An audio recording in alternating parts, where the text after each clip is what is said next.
Inatake ng asong gala ang isang batang natutulog sa kanilang bahay sa India. Yan at iba pang balita abroad sa report ni Ian Cruz. Palibot-libot ang asong yan hanggang makapasok sa isang bahay sa Gujarat, India. Nakalapit ang aso sa batang natutulog sa sofa at sinakmal ito.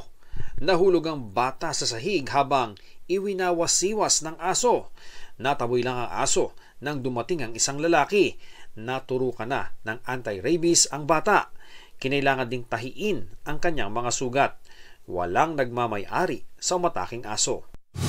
Muntik mahagip ang lalaking naglalaro sa golf course sa California, USA nang mag-emergency landing ang isang eroplano.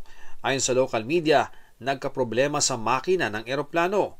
Ligtas ang piloto na nagtamo ng sugat. Kinailangan ng mag-water drop ng helicopter para apulahin ang nasusunog na bahay sa Southern California sa Amerika. Inabutan ito ng wildfire na sumiklab dito pang Lunes. Aabot na sa 200 bumbero ang rumesponde. Nagpatupad na rin ng mandatory evacuation. Ian Cruz nagbabalita para sa GMA Integrated News.